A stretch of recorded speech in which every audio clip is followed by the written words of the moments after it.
இனிமேல் டேரக்டா HCL technology, Wipro, Joko இந்த மாதிரி டேரக்ட் கம்பெனிக்குள்ள அப்ரோச் பண்ணி தான் என்னால ஜாபுக்கு போக முடியுமா அப்படின்னு கேட்கற எல்லாத்துக்குமே ஒரு சொல்யூஷனை கொண்டு வந்திருக்கேன். இந்த வீடியோ ரொம்ப யூஸ்ஃபுல்லா இருக்கும். டெஃபினட்டா நீங்க நினைச்ச கம்பெனில MNCல ஜாப் எடுத்துற முடியும். சோ இதுக்கு வந்து பாத்தீங்கன்னா கன்சல்டன்ட் அப்படின்னு சொல்லுவாங்க. அதாவது கன்சல்டன்சி. சோ இந்த கன்சல்டன்சிங்கிற வேர்டு நீங்க நிறைய இடத்துல கேள்விப்பட்டிருப்பீங்க. சோ இதுல ரெண்டு வகையான கன்சல்டன்சி இருக்காங்க. அதுல நம்பர் 1 கன்சல்டன்சி என்ன அப்படின்னு பாத்தீங்கன்னா, சோ உங்கள்ட்ட பேமெண்ட் கொடுங்க, நான் உனக்கு ஜாப் வாங்கி கொடுக்குறேன் அப்படின்னு சொல்லி உங்கள்ட்ட பேசுவாங்க. சோ அந்த மாதிரி கன்சல்டன்சியை ஃபர்ஸ்ட் ஒமிட் பண்ணிருங்க, நம்ம அதை பத்தி பேச வரல. சோ ரெண்டாவது உள்ள கன்சல்டன்சி அப்படிங்கிறது என்ன பாத்தீங்கன்னா, அபிஷியலா MNC கூட டை அப் பண்ணிருக்க கன்சல்டன்சி. சோ இவங்க எல்லாருமே என்ன பண்ணுவாங்கன்னு கேட்டீங்கன்னா, அபிஷியலா HCL technology, Wipro, Zoho, IBM இதுல வர எல்லா ரெக்யூர்மெண்ட்ஸும் வாங்கி அவங்க சோர்ஸ் பண்ணி கேண்டிடேட் எடுத்து பிளேஸ் பண்ணுவாங்க. அதாவது இருக்கிற டைரக்ட் எல்லா கம்பெனி HCL டெக்னாலஜி, ஜோகோ எல்லாருமே வந்து அவங்களோட ரெக்யூர்மெண்ட்ஸ் அவங்களால ஃபுல்லா பார்க்க முடியாது. சோ அதனால அபிஷியலா கான்ட்ராக்ட் போடுவாங்க நிறைய கன்சல்டன்சி கூட. சோ அதனால இந்த கம்பெனிக்காக அந்த கன்சல்டன்சி ஒர்க் பண்ணி நிறைய பொசிஷனை ஃபில் பண்ணுவாங்க. ஃபில் பண்ணி அவங்களோட பேரோல்ல அந்த லொகேஷன்ல போய் நீங்க ஒர்க் பண்ணீங்க. ஆனா salary எங்க இருந்து வரும் அப்படின்னு பாத்தீங்கன்னா அந்த கன்சல்டன்சி மூலமா வரும். சோ இதுதான் தேர்ட் பார்ட்டி பேரோல் அப்படின்னு சொல்லுவாங்க. சோ அதாவது டைரக்ட் பேரோல் இல்லாம தேர்ட் பார்ட்டி பேரோல்ல நீங்க ஒர்க் பண்ணுவீங்க.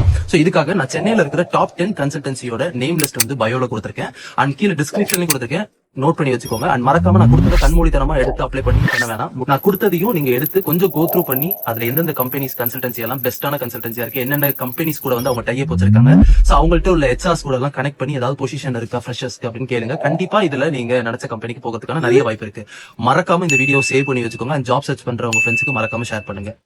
அண்ட் என்னையும் ஃபாலோ பண்ணிக்கோங்க மோர் கெரியர் டெவலப்மெண்ட்ஸ் வீடியோக்கு.